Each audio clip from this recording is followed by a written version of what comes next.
اچانک اس کی ملاقات ایک کالے رنگ کے بوڑھے آدمی سے ہوئی۔ اس نے کہا، تم نے مجھے پہچانا نہیں؟ میں تمہارا دوست کمالو ہوں۔ جمالو اس کو دیکھ کر حیران رہ گیا۔ تب کمالو نے اپنی کہانی سنائی۔ اس نے کہا، کوئلے کی بسم اللہ الرحمن الرحیم، الحمدللہ رب العالمین، الصلاۃ والسلام علی رسولہ النبی الکریم، السلام علیکم ورحمۃ اللہ وبرکاتہ۔ آج ایک اور کہانی لے کے ہم حاضر ہیں جس کا نام ہے ہیرے کی کان کوئلے کی کان۔ کہانی شروع کرنے سے پہلے گزارش ہے کہ آپ نے اگر ہمارے چینل کو سبسکرائب نہیں کیا ہے تو سبسکرائب کر دیں۔ جمالو اور کمالو دونوں بچپن کے دوست تھے۔ جب دونوں جوان ہوئے تو ایک ساتھ ہی محنت مزدوری تلاش کرنے لگے۔ ان کے گاؤں سے 50 میل دور ایک ہیرے کی کان تھی۔ دونوں نے وہاں جا کر نوکری کر لی، لیکن ہیرا تو ہیرا ہے، اس کی حفاظت اور نگہداشت بہت زبردست ہوتی ہے۔ کان کے چاروں طرف 12 میل تک تاروں کی باڑ لگی ہوئی تھی۔ ہر وقت پولیس کی گشتی گاڑیاں گھومتی رہتی تھیں۔ مزدوروں کے داخل اور خارج ہوتے وقت سخت جامہ تلاشی لی جاتی تھی۔ جمالو اور کمالو دونوں نے ایک ساتھ کام شروع کیا۔ صبح سویرے ہی تیار ہو کر دونوں کان کی طرف چلے جاتے اور شام کو تھک کر واپس آتے۔ جمالو تو دل جما کر اپنے کام میں لگ گیا، لیکن کمالو کا مزاج بدل گیا۔ وہاں سے بہت دور کالے کوسوں پر ایک کوئلے کی کان دریافت ہوئی تھی۔ وہاں لوگ دوڑ دوڑ کر جا رہے تھے۔ کمالو نے وہاں جانے کا فیصلہ کر لیا۔ جمالو نے اسے سمجھایا، لیکن اس نے ایک نہ مانی اور کہا، یہاں کی زندگی بے قاعدہ ہے، جگہ جگہ چیکنگ، سخت محنت، پہاڑ کی چڑھائی، جبکہ کوئلے کی کان میں ایسی کوئی بات نہیں۔ ہر بات کی آزادی ہے، محنت کم، کمائی زیادہ۔ الغرض کمالو ہیرے کی کان چھوڑ کر کوئلے کی کان میں چلا گیا۔ جمالو اپنے کام میں محنت اور ایمانداری سے ہیرے کی کان میں لگا رہا۔ یہاں تھوڑی بہت سختیاں ضرور تھیں، لیکن جلدی ہی وہ ان سب کا عادی بن گیا۔ ہیرے کی کان کا کام زوروں پر جاری تھا۔ دن رات ترقی ہو رہی تھی۔ ہیرے کی مانگ کافی بڑھ گئی تھی، اس لیے اس کی قیمت میں کافی اضافہ ہو گیا۔ جمالو کو محنت سے کام کرنے پر ہر سال ایک ہیرا انعام ملتا تھا، جن کو جمالو جمع کرتا تھا۔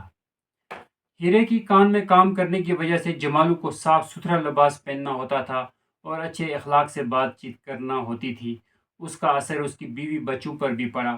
اس نے اپنے بچوں کو اچھا اخلاق سکھایا، عمدہ تعلیم دلائی، تاکہ آگے چل کر وہ بھی ہیرے کی تجارت کامیابی سے کر سکے۔ کمالو نے اپنے وطن سے دور کوئلے کی کان میں نوکری کی۔ کوئلہ کھودنے کے لیے اس کو زمین کی تہہ میں 100 گز نیچے اترنا پڑتا تھا۔ وہاں اس کو سورج کی روشنی بھی نظر نہیں آتی تھی۔ دن بھر دھوئیں اور گٹر میں کام کر کے شام کو تھک کر واپس گھر آتا تھا۔ یہ ضرور ہے کہ یہاں آمدنی زیادہ تھی، لیکن وہ سب وہاں دنیا کا غم غلط کرنے میں ختم ہو جاتی تھی۔ کمالو کو بھی ہر سال بونس میں 1 ٹن کوئلہ ملتا تھا، جو وہ وہیں بیچ کر ختم کر دیتا تھا۔ اس کی بیوی بچے بھی وہیں کوئلہ بستی میں رہتے تھے۔ ان کی تعلیم ضرور ہو رہی تھی، لیکن اس میں اخلاق اور پاکیزگی بہت کم تھی۔ وقت گزرتے دیر نہیں لگتی۔ ایک بار جمالو اپنے گاؤں گیا ہوا تھا۔ اس کی بیوی بچے اس کے ساتھ ساتھ تھے۔ اچانک اس کی ملاقات ایک کالے رنگ کے بوڑھے آدمی سے ہوئی۔ اس نے کہا، تم نے مجھے پہچانا نہیں؟ میں تمہارا دوست کمالو ہوں۔ جمالو اس کو دیکھ کر حیران رہ گیا۔ تب کمالو نے اپنی کہانی سنائی۔ اس نے کہا، کوئلے کی کان میں کام کرتے کرتے میں بھی کوئلہ ہو گیا۔ میری صحت تباہ ہو گئی۔ ڈاکٹر نے بتایا کہ میرے پھیپھڑوں میں بھی کوئلے کے ذرات جمع ہوئے ہیں۔ میں نے کوئلے کی کان میں خوب کمایا، لیکن وہ سب وہیں خرچ ہو گیا۔ کنویں کی مٹی کنویں میں لگ گئی۔ میرے بچے بھی بڑے ہو کر اسی کان میں لگ گئے۔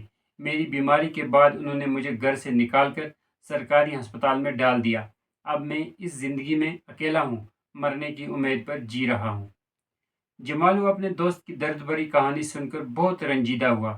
جب اس نے اپنے گرد و پیش پر نظر ڈالی تو ہیروں کی کان کی نوکری اس کو ہیرا جیسی چمکتی ہوئی نظر آئی۔ اس کا رہن سہن صاف ستھرا تھا، بچے نیک اور سعید تھے۔ اس کی بچت وہ ہیرے تھے جو اسے ہر سال ملا کرتے تھے۔ ایک بار اس نے شہر جا کر جوری کو دکھائے تو اس نے بتایا، یہ بہت قیمتی ہیرے ہیں، ان کو سنبھال کر رکھنا۔ جمالو نے کمالو سے کہا، اگر تم نے ذرا سی سختی برداشت کر لی ہوتی اور کوئلے کی کان کی چمک کی طرف نہ دوڑتے تو اس طرح تباہ نہ ہوتے۔ تم کو یہ تو سوچنا چاہیے تھا کہ کوئلہ بستی ہیرا نگر کا مقابلہ نہیں کر سکتی۔ یہ تو قدرت کا انتخاب ہے جس نے جہاں چاہا کوئلہ دیا، جہاں چاہا ہیرے کی کان بنا دی۔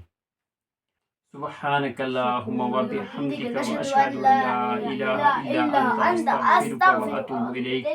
سبحان ربک رب العزت عما یصفون، السلام علی المرسلین والحمد للہ رب العالمین۔